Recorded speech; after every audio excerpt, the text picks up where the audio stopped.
viewers, welcome to my gardening channel. This is Bo, and I just wanted to show you the bulbs that I got for my birthday a couple weeks back.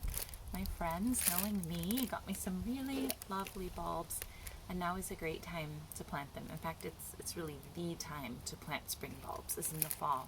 So I just wanted to show you what I got, and then I think I'll shoot a second video where we plant some of these. I'm just about to plant them. So got daffodils here. This is replete, and it's a mid-season, like a mid-spring bloomer.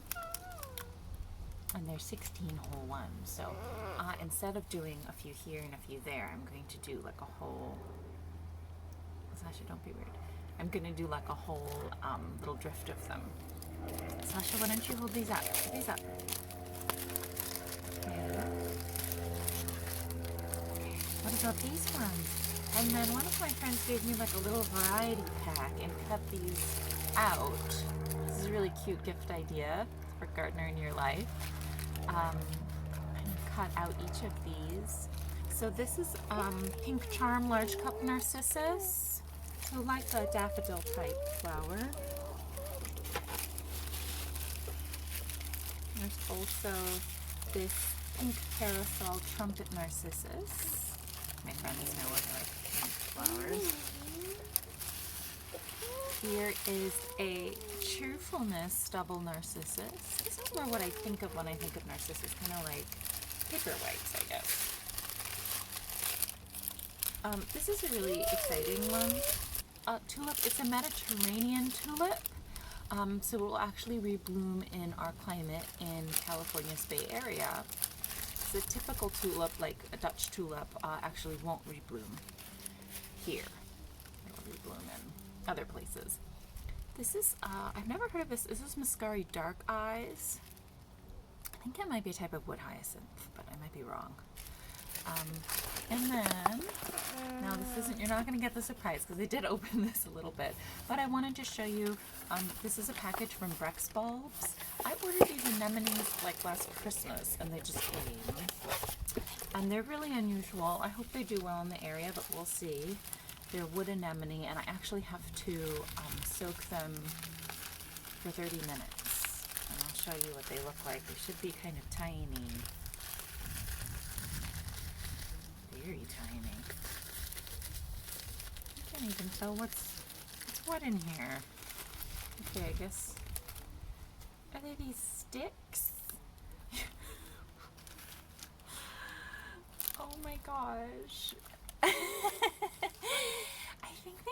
think they might just be these little sticks. Because there's 3 of them, just 3 little root chunks. Oh my gosh, I can't remember what I paid for those 3 tiny little root chunks. But I will soak them, and yep, number 1 inch rhizome. Okay, so these will be like blue flowers that are kind of gray blue, and they're for full shade to part shade. So that's pretty exciting. And then I wanted to show you also the handbook that Brex gives you is really useful. So it kind of shows you can plant just one little bulb or kind of prepare a section. Sasha, why don't you go in there? Okay. And the depth is here, and they kind of show you the different common bulbs that they ship. But for the most part,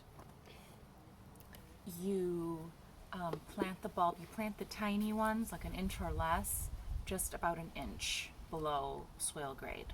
So that's the soil, not like, you might put mulch or compost or something on top, but regular soil grade. And I'm not exactly sure how tightly you can pack them. I've seen people just put bulbs so that they're touching and have to be really dense. And I've seen other people kind of space them out. I might just space them about an inch or 2 apart, depending on the area. And for bigger bulbs, the depth is just about the size of the bulb. So that's kind of the rule of thumb, but you can get into the nitty-gritty, and you should look it up for each one you're doing. So fall planting handbook, and then we'll be planting some bulbs shortly. See you then.